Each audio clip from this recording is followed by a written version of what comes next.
You know, for any country out there, connecting to the global economy, it isn't just an option. It's one of the most high-stakes strategic decisions they can possibly make. Get it right, and you can unlock some absolutely incredible growth. But get it wrong, and you could trigger a total crisis. So, okay, let's dive into the playbook for how you actually win at globalization. So here's the big question, right? How does a nation open itself up to the world, grab all those amazing opportunities, but do it without getting burned by the very real dangers that are lurking out there? It's a puzzle that pretty much every single government on the planet has to try and solve. For well over a century now, the world has been getting smaller and smaller. I mean, think about it. Cheaper shipping, instant communication, all of these things have basically stitched us together into one giant global marketplace. And because of that, every country is forced to make a really fundamental choice about how it wants to play with everyone else. To really get a handle on that choice, it helps to think of a country as having two main doors it can open to the rest of the world. And believe me, how wide it decides to open each of those doors, well, that defines its entire strategy. Okay, so door number one is what we call commercial openness. This is all about trade, the actual flow of goods and services across borders. Door number two is financial openness. This is about the flow of money, capital for investments, stocks, bonds, that kind of thing. Now, they might sound similar, but how you open them has vastly different consequences. Let's start with that trade door. Opening up to global commerce is incredibly powerful, for sure. But it's not just some simple economic calculation.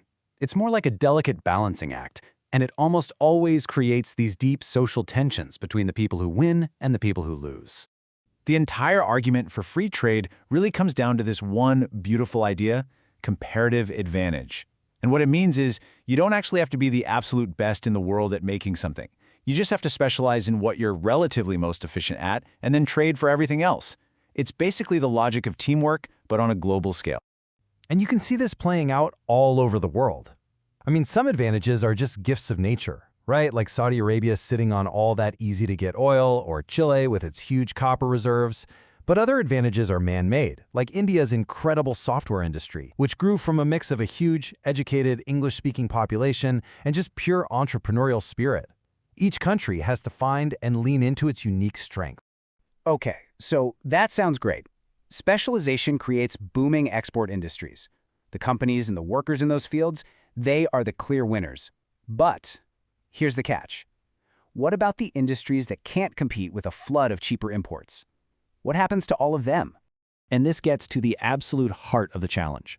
For free trade to actually work and be politically stable, you need a plan for the people left behind. We're talking about social safety nets, retraining programs, direct assistance. The problem is, all of that costs a lot of money. And that kicks off a huge political fight. Do you tax the successful exporters to pay for it, or do you raise taxes on everyone? There are just no easy answers here. So historically, as developing countries started to open that trade door, they've tended to try one of two main strategies.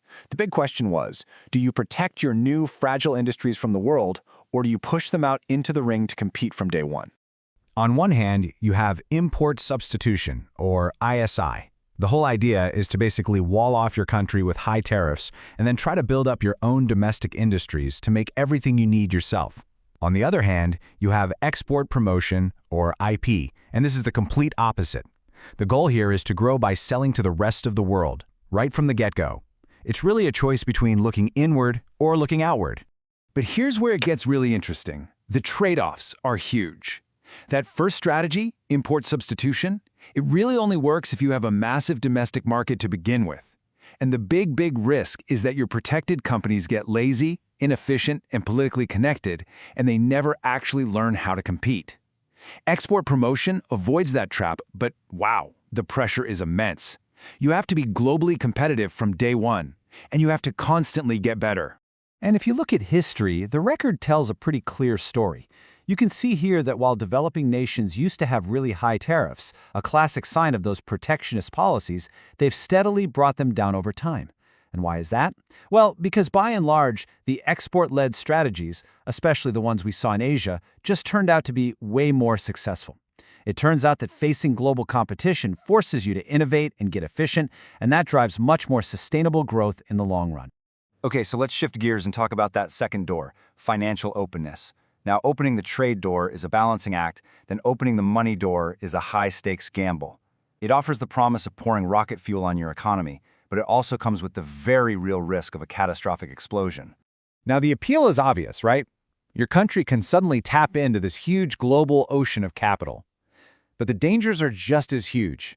International financial flows, especially that short-term speculative cash that people call hot money, well, it brings massive volatility, market failures, and the potential for absolutely devastating crises, especially if your own institutions aren't strong enough to handle it. This is probably one of the most important things to get. Not all foreign money is created equal.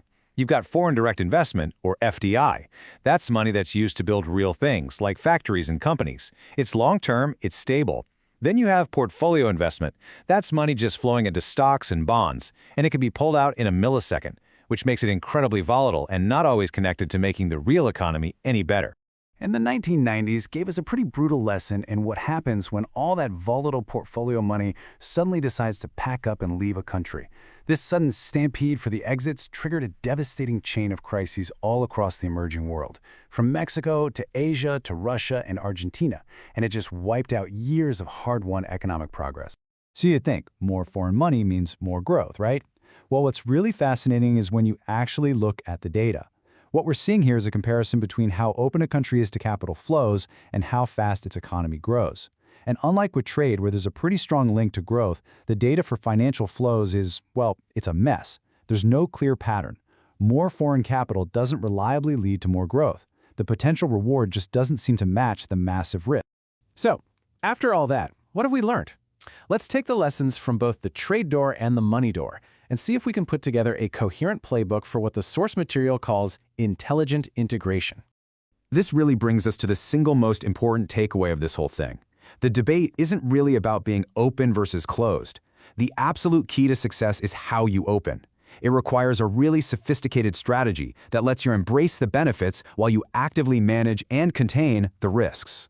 So here it is, the 5-step playbook. 1. Be honest with yourself. Base your trade strategy on your country's actual strengths. 2. Never, ever stop trying to improve your productivity. It's the only way to stay competitive. 3. You've got to take care of the people who lose out from trade. Build a real safety net. 4. Be picky about the money you let in. Go after that stable, long-term FDI and try to discourage the speculative hot money. And number 5, and this is the foundation for everything, build strong, trustworthy regulatory institutions. And this quote just absolutely nails it. A truly developed financial market isn't about having a bunch of complex, exotic things to invest in. It's about having simple, effective, and reliable rules. Strong institutions are the only real guarantee that things will work for both investors and for the good of the country as a whole. Which brings us to one final thought. This whole playbook for smart, intelligent integration was really designed for a world that was getting more and more globalized. But today, we live in a world with rising geopolitical tensions. We hear all this talk of decoupling. So the question we're all left with is this: can this strategy for smart openness still work in a world that, frankly, seems to be closing up?